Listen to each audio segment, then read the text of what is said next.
મિત્રો સ્વાગત છે અમારા નવા બ્લોગમાં. અને આ બપોરે અમે અહીંયા કાલે ઉતરાણ એટલે ધાબુ ધોતા હતા અમે, તો આ સોફો અહીંયા પડ્યો છે.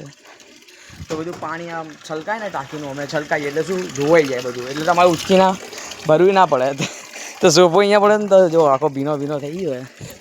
હવે આને 3-4 દિવસ તો ઉકાતા જ થશે. અને હવે આખું ધાબુ ધોઈ નાખવાનું. અને આ બાજુવાળાના મહેમાન આવ્યા તો થોડા કપડાં વધી ગયા, નકર એટલા બધા કપડાં કોના હોય.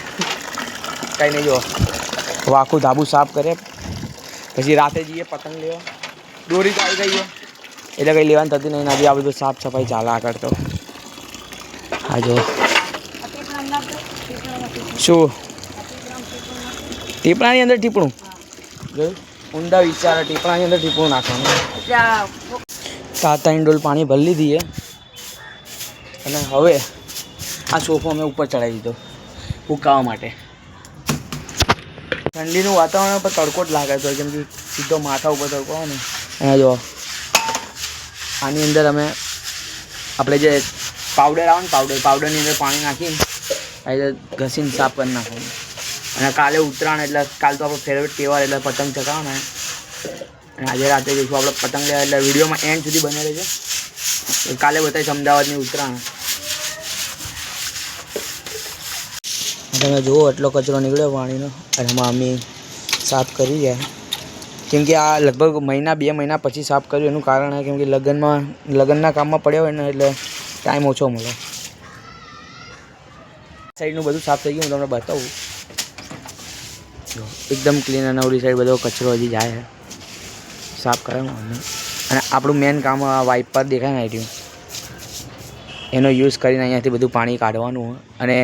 અને આનો જુગાડ કરી દીધો, જે પાઇપ હોય ને પાઇપ ડાયરેક્ટ આની અંદર જવા દીધી. કેમ કે પાણી છલકાઈને કેટલો છલકાવો તમે, ખાલી થઈ જાય પાણી. એટલે પાણીનો બગાડ નહીં કરો ને, એટલે ડાયરેક્ટ પાઇપ જોઈન કરી દીધું. ને ઓલી સાઈડ પાણી ભરાતું રહેશે અને લેતું રહેવાનું. તો મિત્રો હવે હું નાખીશ અહીંયા વાઇપરથી પાણી વાળી દઈશ.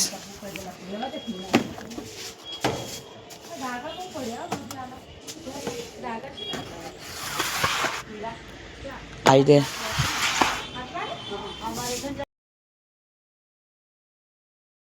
નાખ્યું.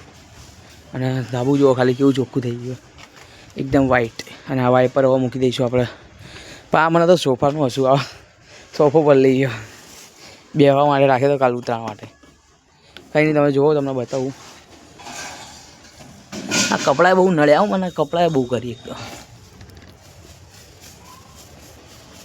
જો અહીંયાથી જુઓ તમે લોકો, ધાબુ પહેલાં કેવું હતું ને અત્યારે કેવું.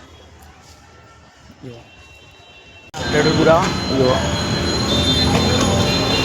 આપણી ગાડીને પેટ્રોલ પુરાવડાવી દઈએ. ના બની રહ્યું અમારા ત્યાંનું પેટ્રોલ પંપ નવું. તો મિત્રો લઈ જાય ચશ્મા અહીંયાથી રોકડા ચેન્જ કરો બેન, મોબાઈલ નહીં અપાયાવાળા લીધા આપણા ચશ્મા.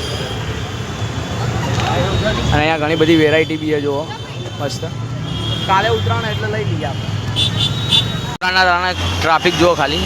અને આપણે પતંગ લેવાના હતા, પણ ઘરે મહેમાન આવી ગયા. ઘરે મહેમાન આવે એટલે જવું પડશે આપણે બી. અહીંયા પતંગ પાહા આવીશું અહીંયા પતંગ લેવા. અને અહીંયા દુકાન બતાવો, અમારે મિર્ચી મેદાનમાં ભરાય. ખાલી જુઓ તમે, અમદાવાદમાં મિર્ચી મેદાન અમારે ભરાય. ખાલી પતંગની દુકાન લાઇનમાં બધી અહીંયાથી શરૂ થઈને બધી આ સાઈડ બધે પતંગની દુકાન જ છે. નગરી આ ગાડીઓ બધી એની જ પડી છે પતંગ લેવા માટે. જોઈએ આપણે પતંગ લેવાના જોઈએ. આમાં નવી વસ્તુ તો ઘણી બધી આવી. હવે અત્યારે તો એક સાઈડમાં સરસ મજાની દોરી રંગાય જો, ખાલી સ્પીડમાં ચાલે. રાતે બી કામકાજ ચાલુ છે. અહીંયા પીપુડા બી છે. છોકરાઓ ખુશ થઈ જાય એવી વસ્તુ હોય. આ પતંગ તો જો યુનિક ગોળ ડિઝાઇનમાં જોવો તો ભાઈ બહુ બધી અલગ અલગ પ્રકારની ડિઝાઇન જુઓ ખાલી પતંગની. ઓલી ઉપરની અંતરિક્ષવાળી આ બધી જુઓ. અને હાલ મોટા પતંગ હજી અંદરના ભાગમાં આવ્યા, હું તમને બતાવું. અહીંયા બી પતંગ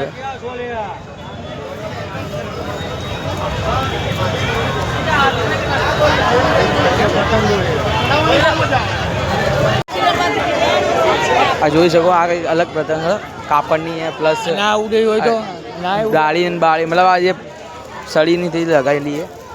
એટલે આપણે જોઈએ આ પતંગ જુઓ ખાલી તમે. આ પતંગ જુઓ, એક પતંગ આ એક પતંગ જુઓ ખાલી તમે.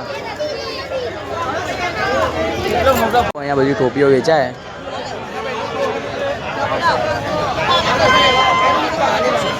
સાઈડ બીજો આ નગરા ફુગ્ગા જ વેચાય. પતંગ હતા તો બધા ફુગ્ગા વેચાઈ રહ્યા, કેમ કે પતંગ હતા નાના છોકરા અત્યારે વધી ગયા એટલે નગરા ફુગ્ગા જો એને બી અલગ અલગ ડિઝાઇનમાં ફુગ્ગા છે. આ સાઈડ ચશ્મા તો આપણે ઓલરેડી લઈ લીધા આગળ. પણ પતંગની માર્કેટ બહુ મોટી અહીંયા, અને ભીડ તો જુઓ ખાલી તમે. કાલનો દિવસ બાકી એટલે આજે એટલી ભીડ ને રાતે. આજે રાતના 2 વાગી જશે. ફુગ્ગા આપણે ઘરે કોઈ નાનું છોકરું નહીં નકર લેત આપણે. જો અહીંયા સાઈડમાં દુકાનની એક્ઝેક્ટ સાઈડમાં સસ્તા ભાવમાં વેચાય કોળી. જોઈ જઈએ હવે સારા પતંગ લઈશું અહીંયા. લીધા પતંગ આપણે સિંહવાળા, ઊંધો સિંહ ઉપર. જો આવી તો સિંહ.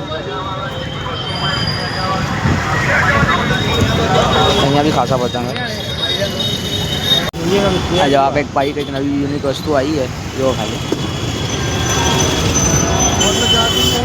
પતંગ લઈને આપવા ગયા ત્યાં કાલ ખાવા માટે વસ્તુ લેવા. ચિકન બીકીન બધું તૈયાર, ખાલી અમુક વસ્તુ કેમ કે હવે ટાઈમ નહીં રહ્યો, કેમ કે લગ્ન નજીક આવી ગયા એટલે કંઈ બનાવવાનો એમ ટાઈમ નહીં રહ્યો. બાકી બનાવી નાખવાનું હતું તો ત્યાં લઈને આવે એટલે કાલ આપણે કાલ અમદાવાદની ઉત્તરાયણ જોવાનું ભૂલતા નહીં તમે. ખાસ કરી કાલે અમદાવાદની ઉત્તરાયણ જોવાનું ભૂલતા નહીં. તો આ પતંગને એવું લઈ લીધું હોય અને આમાં મમ્મીને ભાવે એના માટે ફેરવેટ એટલે આ વધારે નાનો મોટો. હજી તો મમરાના લાડવા બનાવવાના છે, એનો હું શોર્ટ્સ વિડીયો નાખીશ, તમે જોજો કેવા રીતે બનાવીએ અમે.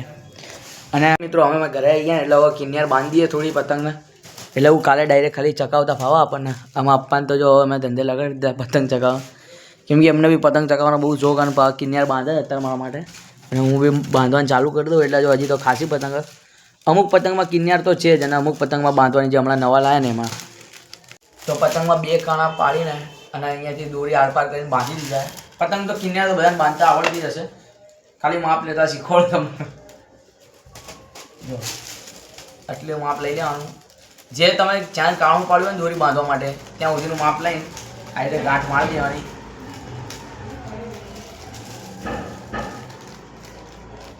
આ રેડી, આ આપણો પતંગ થઈ ગયો રેડી. હવે એના આમ ઢઢો મચેડીને આપણો પતંગ રેડી થઈ ગયો.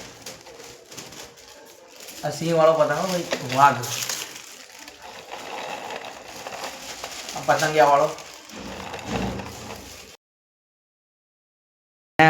આજનો બ્લોગ ગમ્યો તો લાઈક સબસ્ક્રાઈબ કરવાનું ભૂલતા નહીં, અને કાલનો બ્લોગ જોવાનું ભૂલતા નહીં, કેમ કે અમદાવાદની ઉત્તરાયણનો બ્લોગ બનાવવાનો છું એટલે તમે જરૂરથી જોજો અને લાઈક સબસ્ક્રાઈબ કરી દેજો. મળીએ પછી નવા બ્લોગમાં. Bye bye.